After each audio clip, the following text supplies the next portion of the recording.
এই চ্যানেলে সম্প্রচারিত সকল খবরই সচেতনতামূলক এবং শিক্ষণীয়, কোনো কিছুই প্রভাবিত নয়। সীমান্ত জমি অধিগ্রহণ সহ কাঁটাতার দেওয়া নিয়ে বৈঠক জেলাশাসক, বিএসএফ, পুলিশ, জনপ্রতিনিধিদের। ভারত বাংলাদেশের একাধিক সীমান্ত এলাকায় কাঁটাতার নেই। বনগাঁ, গাইঘাটা, পেট্রোপোল, বাগদা, স্বরূপনগর সীমান্তের একাধিক এলাকায় জমি জটের কারণে থমকে রয়েছে সীমান্তে কাঁটাতার দেওয়ার কাজ। ইতিমধ্যেই গাইঘাটা, পেট্রোল, বাগদা, স্বরূপনগর এলাকায় জমি অধিগ্রহণের কাজ শুরু হলেও কিছু জায়গায় জমি সংক্রান্ত সমস্যার কারণে তা থমকে রয়েছে। অশান্ত বাংলাদেশ। সম্প্রতি মুখ্যমন্ত্রী মমতা বন্দ্যোপাধ্যায় সীমান্ত এলাকায় জমি অধিগ্রহণের বিষয়ে সবুজ সংকেত দিয়েছেন।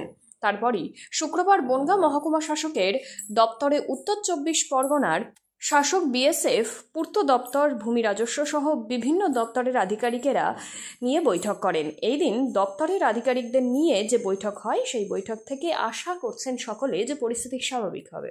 রিভিউ মিটিং আমরা জেলায় করেন স্যার, ডিএম স্যার করেন, সেইটা এখন উনি সাব ডিভিশন লেভেলে করছেন। বিভিন্ন ডিপার্টমেন্টকে নিয়ে আলোচনা হয়েছে, তাদের কাজের কি প্রোগ্রেস আছে সেটা নিয়ে আলোচনা হয়েছে। বিএসএফ এর সঙ্গে ল্যান্ড নিয়ে কোনো আলোচনা হয়েছে? সীমান্তের land is one of the departments which was discussed in this meeting. এই আর কি সীমান্তের যে কাঁটাতার নিয়ে একটা জমি জট ছিল, সেই বিষয়ে কি আলোচনা হয়েছে? যেটা আমি আগেও বললাম, নর্মাল যে রিভিউ মিটিং, বিভিন্ন ল্যান্ড ডিপার্টমেন্টের যে প্রোগ্রেস আছে ওদের কাজে, সেটা নিয়ে আলোচনা হয়েছে। ওর মধ্যে বিএসএফ ইনক্লুডেড, সেই আলোচনাই হয়েছে। সম্প্রতি মুখ্যমন্ত্রী একটা সবুজ সিগন্যাল দিয়েছে যে জমি অধিগ্রহণ করে কাঁটাতারের সমস্যার দ্রুত সমাধানে, মানে সেই বিষয় নিয়ে কি কোনো নতুন করে আলোচনা বা কিছু অগ্রগতি ছোটো ছোটো জায়গায় কিছু জায়গায় ফেন্সিং নেই এখনো? ফেন্সিংটা তো অনগোয়িং প্রসেস, অ্যাকোয়ারিং ল্যান্ড আর হ্যান্ডিং ওভার টু বিএসএফ, এটা একটা অনগোয়িং প্রসেস, ওইটা নিয়ে আলোচনা হয়েছে। আপনারা দেখলেন তো। Thank you. এটা নিয়ে আজকে মিটিংয়ে উঠেছিল। আমাদের রুনঘাট অঞ্চলে রাজকুল বলে একটা জায়গা আছে, ওখানে একটু সমস্যা আছে ল্যান্ড নিয়ে। ওখানে আমরা অনেকবার বসেছি, মিটিং করেছি, কিন্তু এখনও সম্পূর্ণ